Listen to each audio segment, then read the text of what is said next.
আমরা শুনছি যে বাংলাদেশের যারা আছে ইউকেতে অবৈধ তাদেরকে সবাইকে পাঠিয়ে টিঠিয়ে দেবে।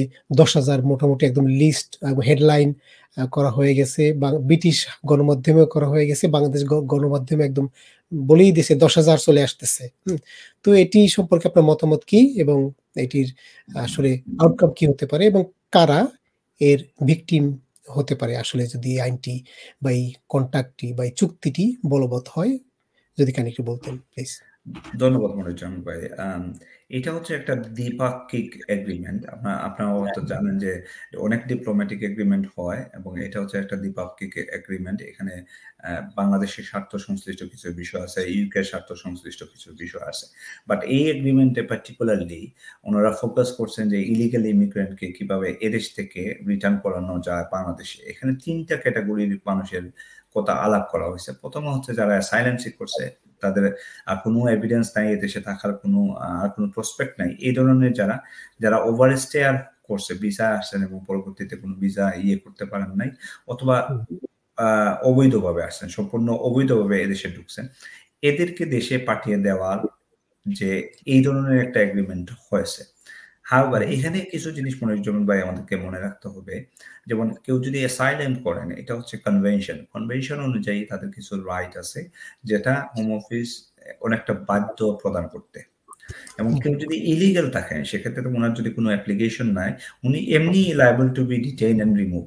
আপনার যারা এমনি উনি লায়াবল, যারা ওভারস্টেয়ার আছেন ওনারাও সেম। ওনাদের কোনো যদি অ্যাপ্লিকেশন পেন্ডিং না থাকে, তাহলে ওনাদের কোনো রাইট নাই এদেশে থাকার। সেই ক্ষেত্রে এখানে রিমুভ করার যে এটা স্টিল দেয়ার। এখন যেটা হয়েছে, এই এগ্রিমেন্টের ফলে এটা একটা মিউচুয়াল এগ্রিমেন্ট, সেক্ষেত্রে হয়তো বাংলাদেশ সহায়তা করবে তথ্য দিয়ে। যেমন আপনি অ্যাসাইলাম ক্লেম করছেন, আপনার ফেইল, আপনি চাচ্ছেন এটাকে প্রলং করতে বা সামহাউ, সেক্ষেত্রে হয়তো ইনফরমেশন বা এখানে আপনি দেখবেন তারা দুই সাইডের কিন্তু একসাথে কাজ করবে এই বিষয়গুলো নিয়ে। সেক্ষেত্রে ওইগুলাকে একটু এক্সপার্টাইট করতে পারবে তারা। আর যারা অবৈধ ইলিগেল আছেন, যারা ইলিগেল ভাবে ঢুকছেন, অথবা যারা এদেশে ভিসা নিয়ে আসছেন পরবর্তীতে অবৈধ হয়েছেন, অবৈধ হয়ে গেছেন, ওনাদের কোনো অ্যাপ্লিকেশন নাই, সেক্ষেত্রে ওনারা এমনি liable to be detain and remove. So যদি এই ধরনের সিচুয়েশন হয়, ওনাদেরকে রিপোর্ট করতে আমার মনে হয় একটু ইজি হবে এখন বর্তমানে হোম অফিসের এবং এটা একটা হচ্ছে, তারা যখন আলবেনিয়ার সাথে একটা এগ্রিমেন্ট করে, এটা কিন্তু আপনার অনেকটা সাকসেসফুল হয়েছিল এই ধরনের এগ্রিমেন্ট যারা করছিল। তো সেই ক্ষেত্রে এইটার একটা ইম্প্যাক্ট আমাদের যারা এদেশে আছেন অবৈধভাবে, সেক্ষেত্রে একটা বিরাট ইম্প্যাক্ট হবে।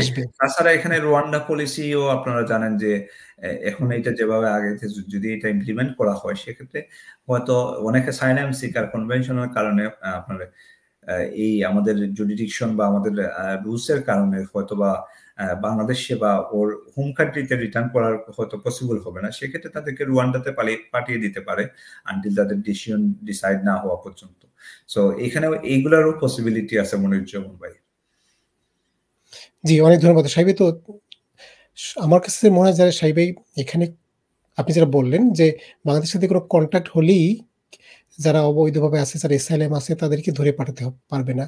যাদের অ্যাসাইলাম আবেদনের যেটি এক্সহস্টেড হয়ে যায়, শুধু তাদেরকেই পাঠাতে পারবে। এটি তো মূল কথা, তাই না? জি মনিরুজ্জামান ভাই, এখানে আমরা কিন্তু সরি, আমি দুঃখিত মনিরুজ্জামান ভাই, তো আপনি বলতেছিলেন, আমি আমাদের অনেক সময় ওই আপনার ওই অনলাইন তো অনেকটা স্লো হয়ে যায়। ধন্যবাদ। আমি আরেকটা জিনিস বলি মনিরুজ্জামান ভাই, জানেন একজন মানুষ আমরা যদি সিম্পলি বলে, যেটা আমি এখন একটু আগে বললাম, যে আপনি যখন অবৈধ থাকবেন আপনি এমনি liable to be detain and removed, right?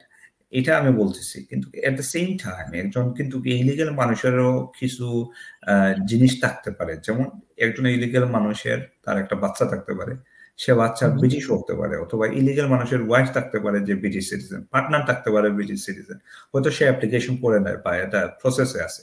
So every situation is different. আমরা কিন্তু এমনিই বলতে পারি না যে ইলিগাল পেয়ে গেছে তাকে পাঠিয়ে দিতে পারবে। এখন ইলিগাল যদি কেউ থাকে এবং তার 7 বছরের একটা বাচ্চা থাকে বা রেলিভেন্ট টাইমে, তখন best interest of the child they have to consider. কারণ একটা সেকশন 55 তাদের স্ট্যাটুটরি রেসপন্সিবিলিটি হচ্ছে হোম অফিসের কনসিডার করতে হবে। সো সেই ক্ষেত্রে অনেক ক্ষেত্রে এটা ইজি হবে না। এবং যাদের কোনো কিছুই নাই, আপনার ফ্যামিলি লাইফ নাই, প্রাইভেট লাইফ নাই, বাচ্চা নাই, বা ওয়াইফ ব্রিটিশ নাই, এই ধরনের সিচুয়েশন, তাদের কোনো কিছু নাই, সবকিছু এক্সস্টেড হয়ে গেছে, হয়তো বা তাদেরকে আপনার একটু এক্সপার্টাইট করে তাদেরকে ডিপোর্ট করে দিতে পারে। এখানে পসিবিলিটি আছে। বাট যাদের যেমন অনেক ক্লায়েন্ট আমাকে ফোন করতেছেন যে ভাইয়া আমি তো ইলিগাল, আমার বাচ্চা ব্রিটিশ, আমার অ্যাপ্লিকেশন পেন্ডিং আছে, আমার কি হবে? সো আপনারা এটা নিয়ে উদ্বিগ্ন হবেন না। যেহেতু আপনাকে এখানে আমরা বলতে হবে এই ধরনের যে এগ্রিমেন্ট, আপনার এই ডিপোর্ট করা, রিমুভ করা, এটা কিন্তু হোম অফিসের রুলস এ সবসময় ছিল। এটা নতুন কোনো কিছু ইমপ্লিমেন্ট করে নাই। এটা বাংলাদেশের সাথে এগ্রিমেন্ট করছে। সেক্ষেত্রে এগ্রিমেন্টটা কি, ওই আপনাকে পাঠিয়ে দেওয়ার জন্য এক্সপাইরেশন, যেমন আপনার ট্রাভেল ডকুমেন্টস ইয়ে থেকে তৈরি করা বাংলাদেশ হাই কমিশনে, সেক্ষেত্রে বাংলাদেশ হাই কমিশন ওইটা এক্সপাইরাইট করতে পারে ট্রাভেল ডকুমেন্টস তৈরি করতে। এই ধরনের কিছু জিনিস হবে। বাট হোম অফিসকে সব সময় এই দেশের যে রুলস রেগুলেশন, যে ইয়েগুলো আছে, স্ট্যাচুগুলো আছে, এটাকে ফলো করতে হবে। যেমন আমি যেটা বললাম, বাচ্চার বেস্ট ইন্টারেস্ট, বাচ্চার বেস্ট ইন্টারেস্ট, এটা সেকশন